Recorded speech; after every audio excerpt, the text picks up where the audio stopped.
ഈ യോഗത്തിന്റെ അധ്യക്ഷത വഹിക്കുന്ന ചടയമംഗലം ബ്ലോക്കിലെയും സർട്ടിഫിക്കറ്റ് വിതരണം ചെയ്യുന്നത് ചടയമംഗലം ബ്ലോക്ക് പഞ്ചായത്തിന്റെ ആദരണീയായിട്ടുള്ള പ്രസിഡന്റാണ്.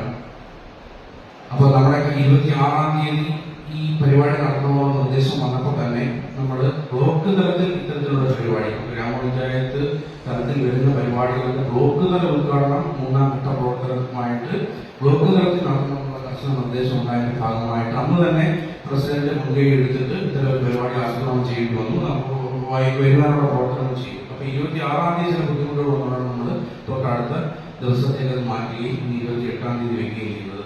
അപ്പൊ ഇതിന്റെ ആദ്യം ഇതിന്റെ പ്രവർത്തനത്തിന്റെ ഭാഗമാകുകയും കഴിഞ്ഞ തവണ നമുക്കറിയാം മിനിസ്റ്റർ ഉൾപ്പെടെയുള്ളവർ നേരിട്ട് ഈ മാലിന്യമുക്ത നവകേരളത്തിന്റെ പ്രവർത്തനങ്ങൾ വിലയിരുത്തപ്പെട്ടിട്ടുള്ളതാണ്. അപ്പോൾ അത്തരത്തിൽ അതിന്റെ എല്ലാം ഭാഗമായിട്ട് പ്രവർത്തിക്കുന്ന അതിനെല്ലാം നേതൃത്വം നൽകുന്ന ചടയമംഗലം ബ്ലോക്ക് പഞ്ചായത്തിന്റെ ആദരണീയായിട്ടുള്ള പ്രസിഡന്റ് ശ്രീമതി ലതിക വിദ്യാധരൻ അവരുടെ ബ്ലോക്ക് പഞ്ചായത്തിന്റെ പേരിലും നിങ്ങളുടെ ഓരോരുത്തരുടെയും പേരിലും ഈ യോഗത്തിലേക്ക് സഹർഷം സ്വാഗതം ചെയ്യുകയാണ്. റിപ്പോർട്ട് ഗവൺമെന്റിൽ സമർപ്പിച്ചതിന്റെ ഭാഗമായി ജനുവരി മാസം 26-ാം തീയതി മാലിന്യമുക്ത നവകേരളത്തിന്റെ ഭാഗമായി തദ്ദേശ സ്വയംഭരണ സ്ഥാപനങ്ങൾക്ക് സർട്ടിഫിക്കറ്റ് നൽകണമെന്നുള്ള ഒരു അറിയിപ്പ് ലഭിക്കുകയും അതിന്റെ അടിസ്ഥാനത്തിൽ പഞ്ചായത്തുകളിൽ നമ്മൾ ഇടപെട്ടിട്ടുണ്ട്. നമ്മൾ മനസ്സിലാക്കേണ്ടത് സർട്ടിഫിക്കറ്റുകൾ നോക്കി കുറച്ചധികം സ്ഥാപനങ്ങൾ അംഗൻവാടികളുണ്ട്, പഞ്ചായത്ത് ഓഫീസുണ്ട്, മിനി സിവിൽ സ്റ്റേഷനുണ്ട്, വില്ലേജ് ഓഫീസുണ്ട്, ആശുപത്രികളുണ്ട്. അതുപോലെ തന്നെ വിവിധ സ്ഥാപനങ്ങൾ വളരെ മാതൃകയായി പോയതിന്റെ സർട്ടിഫിക്കറ്റാണ് നമ്മൾ ഇവിടെ നൽകുന്നത്. നമ്മൾ ഇതുകൊണ്ട് ഒരു സർട്ടിഫിക്കറ്റ് വാങ്ങിയത് കൊണ്ട് മാത്രമേ പ്രശ്നം പരിഹരിക്കത്തില്ല. നമ്മൾ മനസ്സിലാക്കേണ്ടത് മാലിന്യ മുക്തമാക്കുന്നതിന് വേണ്ടി നമ്മൾ ഒരുമയോടുകൂടി നിന്നെങ്കിൽ മാത്രമേ മതിയാകൂ. വലിച്ചെറിയലില്ലാത്ത, അതായത് മാലിന്യം വലിച്ചെറിയലില്ലാത്ത ഒരു സമൂഹത്തെ വാർത്തെടുക്കുക എന്നുള്ളതാണ്. അതിൽ പ്രധാനമായും നമുക്ക് ഒരുമയോടുകൂടി ഒരുപാട് ബോധവൽക്കരണങ്ങൾ നമ്മൾ നടത്തേണ്ടതായിട്ടുണ്ട്. എന്നാൽ കുറച്ചധികം മാറ്റങ്ങൾ നമുക്ക് ഈ മേഖലയിൽ കണ്ടെത്താൻ കഴിയും. ആദ്യമായി അവരവർ പ്രതിദാനം ചെയ്യുന്ന ഓഫീസുകൾ ഹരിത പ്രോട്ടോകോൾ നടപ്പിലാക്കുവാൻ കുറച്ചധികം കാര്യങ്ങൾ ഇനി നമുക്ക് ചെയ്യേണ്ടതായിട്ടുണ്ട്. അവരവരുടെ ഓഫീസുകളിലെ ഭക്ഷ്യധാന്യങ്ങൾ കൊണ്ട് ഭക്ഷണം കൊണ്ടുവരുന്ന വേസ്റ്റ് അടക്കം അത് മാലിന്യ നിർമ്മാർജ്ജനത്തിന് ആവശ്യമായ ആശുപത്രികൾ ഇപ്പൊ ഞങ്ങളുടെ സൂപ്രണ്ടിലൂടെ ഇരിപ്പുണ്ട്.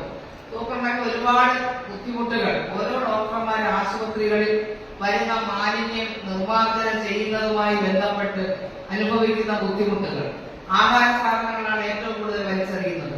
അതുപോലെ തന്നെ നമ്മളെ ഫ്രൂട്ട്സിന്റെ അവശിഷ്ടങ്ങൾ, അതുപോലെ കുടിക്കുന്ന വെള്ളം കുപ്പി വലിച്ചെറിയുക. അപ്പൊ അതിനാവശ്യമായ ക്രമീകരണങ്ങൾ ഇന്ന് പഞ്ചായത്തുകൾ ഇപ്പൊ കടക്കൽ തന്നെ ബോട്ട് സ്റ്റാൻഡെല്ലാം വെച്ചതാണെന്ന ആ തരത്തിലൊരു മാതൃക ചെയ്യുന്നുണ്ട്. അതോടൊപ്പം തന്നെ ബ്ലോക്ക് പഞ്ചായത്ത് ഇത്തരത്തിൽ ബ്ലോക്കിന്റെ നേതൃത്വത്തിൽ 8 ഗ്രാമപഞ്ചായത്തിനെ ഉൾക്കൊള്ളിച്ചുകൊണ്ട് ഇൻസുലേറ്റർ സ്ഥാപിക്കണം എന്നുള്ള നിർദ്ദേശം ഗവൺമെന്റ് നൽകിയിരിക്കുകയാണ്. അതിനാവശ്യമായ